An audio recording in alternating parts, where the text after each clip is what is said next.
This is a special edition of the Minnesota Majority Report.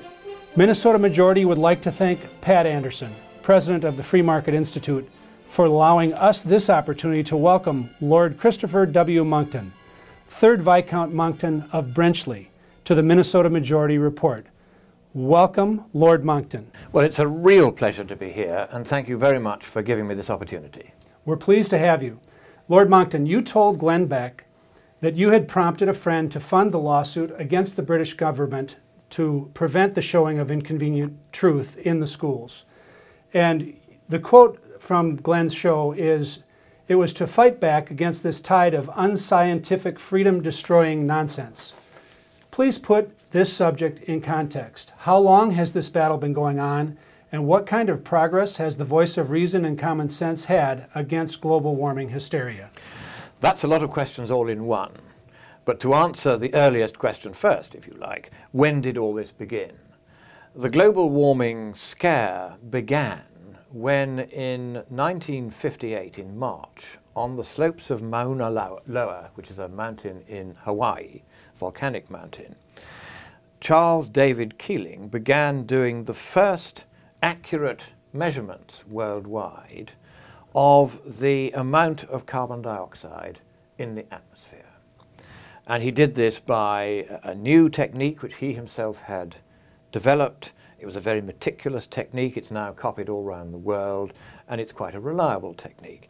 And he discovered that by about 1 to 2 parts per million per year, the concentration of carbon dioxide in the atmosphere is rising. And it is highly likely that it is rising because we are burning so many fossil fuels. There's a fairly good correlation between the amount that we're burning and the amount that's ending up in the atmosphere. About half of what we're burning seems to stay in the atmosphere. The rest comes out again. So it does look as though we are causing an increase in CO2 concentration. But the debate among the scientific community is on whether this matters.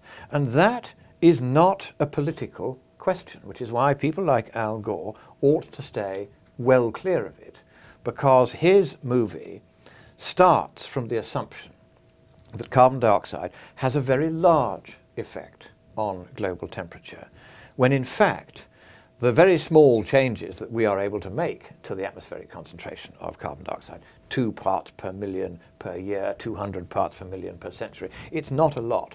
That in fact doesn't have a very large effect.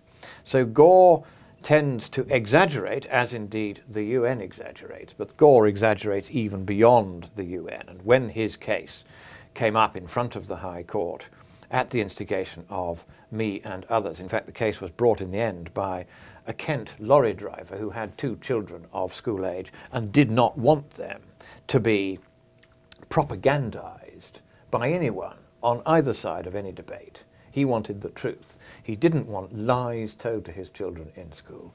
So he went to court to have the lies corrected before the film could be shown. We didn't so much want the film to be banned outright, because freedom of speech is something as precious to us in the United Kingdom as it is to you in the United States. But we did want it made clear that those parts of the film which were outstandingly inaccurate and plain wrong should be corrected by a guidance note sent round to teachers before the film could be broadcast. And we won that case and were awarded all our costs, or a very large proportion of them anyway, and the government, which was circulating Gore's film, was ordered to circulate, get this, 77 pages of corrective guidance, identifying in particular 9 very serious errors of scientific fact in that movie. And those were only the 9 that we had had time to put in front of the judge. There were another 11 that we put in front of the judge that he didn't really have time to consider properly, and another dozen on top of that, which we didn't even have time to put into the case at all. The film is riddled with errors from start to finish.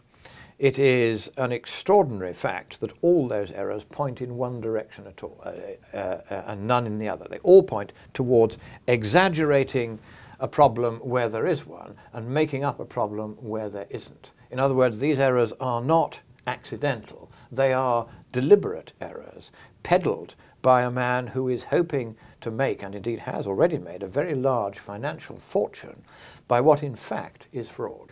Have you been invited into an international conversation, a free-flowing exchange of ideas, and a real accurate debate about this issue? One of the curious things about this issue is that I am happy to debate with anyone, whether they be scientists or politicians or teachers or academics. I'm happy to debate Al Gore. I issued a challenge to him 2 years ago with adverts in all the major newspapers right across the United States that ran for 6 months. Very expensive it was.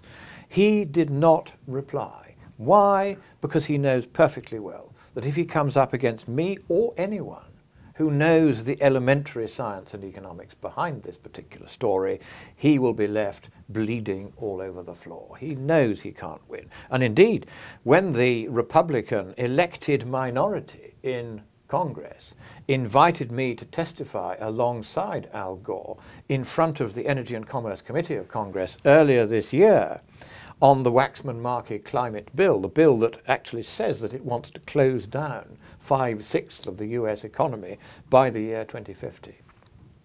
I was invited, I jumped on the plane. By the time I landed, the Democrats, after hearing from Al Gore, withdrew the invitation that had been sent to me to attend the hearing. After you had landed? After I'd landed. And they said the reason was that I had already testified at a previous hearing of that committee a few weeks previously, and they didn't want me to testify again. But that is the first time in the history of the United States Congress that the chosen witness of the elected minority has been refused the absolute right to testify. So free speech is one of the many casualties of the climate scare.